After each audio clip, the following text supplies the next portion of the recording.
So we can engineer this little defect. And what you end up with, instead of these concentric rings, is you end up with this yin-yang in the middle here. You can see here. So in fact, these are two separate lines of and like this.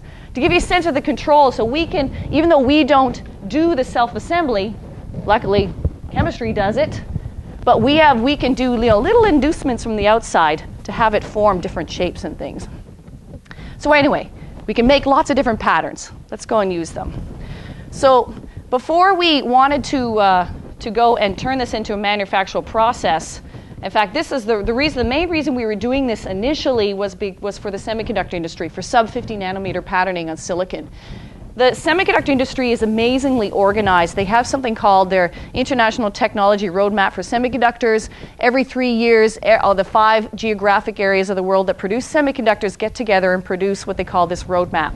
And if you want to have any impact on the semiconductor industry, you need to be on the roadmap. This self-assembly that I just told you is on the roadmap, but they've stated very clearly that this self-assembly needs to be complete in under 4 minutes. Normally it takes 3 days. All those patterns I just showed you take 3 days. It's very slow. So if you want to turn this into a commercial process, it's got to be done in 4 minutes. So we can now do it in 20 seconds. And so this just came out 2 weeks ago. And so here we are. We use a microwave oven. So we use a commercial microwave oven. We were using an academic one, which cost $30,000, but now we use one that we bought from Future Shop for $80. Okay, so here is a pattern, a self-assembled pattern of a block of polymer. It looks awful. Okay, just like, what's that? So what normally took 72 hours to produce this, in this example, we produced it in 3 minutes. So we did it in the microwave. We simply programmed in the academic microwave, where gives you a little more control over temperature. We programmed in 160 degrees C, and it transformed this into this. And so here's just a little movie of Xiaojiang doing it.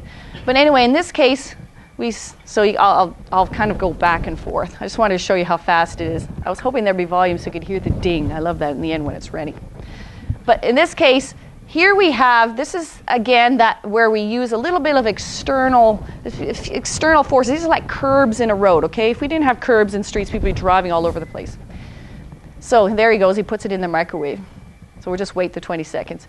In this case, we built these little circles through simple E-beam lithography, and then the self-assembly takes place, in this case, in 1 minute within these circles. And these ones always took even longer to get these perfect circles. Now we can make them in a minute.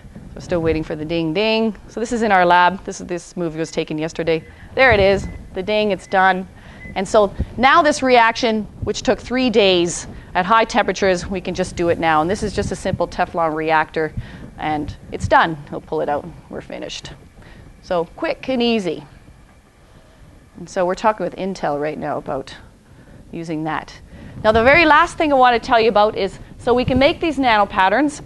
We can now functionalize these nano patterns with anything, and so that's why we're interested in using these for growing, for instance, neurons along these kind of super highways so we can control all the axons. Or we're working with human cortical neurons with a group of Fabrizio Giuliani in the Faculty of Medicine here to see whether we can grow these axons and these super highways down there. One last way of being able to use nano patterns is that those features that I showed you, we can convert them into metal wires. I briefly showed you the palladium. So what we do actually is we can take those metal nanostructures and we can turn them into plastic stamps. And these stamps are catalytic. So this was something that was done by Creative Services for the cover of a journal article recently. And the idea is that these are the metal nanoparticles. We can then smear plastic on them that's melted, and then we can pull it off, and we have this plastic stamp. This plastic stamp then has these nanoparticles, and they can catalyze reactions. And the idea is that we can go plonk, plonk, plonk, plonk, plonk, and pattern lots of things very cheaply. And when I say lots of things, what I mean is that any chemistry, any surface functionality you want with any specific shape or pattern, we can go pling, pling, pling, pling, pling on the surface and make it. So what we do is we can make, I have some of these. I meant to bring them up front. I have some of these little stamps so you can see them. For instance, if we take a platinum nano array, we can then convert it. These are gloved hands. And this is a piece of this plastic. It's flexible. Is that we can put the plastic on here. We peel off the metal nanostructures. And then we have this stamp that's catalytic. And then we can go and we can pattern it and do chemistry. This is, in fact, a small molecule that is about a nanometer deep. We can then force it to take place wherever this metal hits the surface. And we can do anything. So we're putting on nanoreceptors, bioreceptors, growth agents, all sorts of things on surfaces to make them highly functional so that you can bind anything and make cells, when they interface with them, happy, because happy means good. So anyway, I wanted to thank you. I know this is very quick, lots of material. I want to thank you very much for the invitation. I'd be happy to answer any questions. And since I'm moderating, I'll keep it.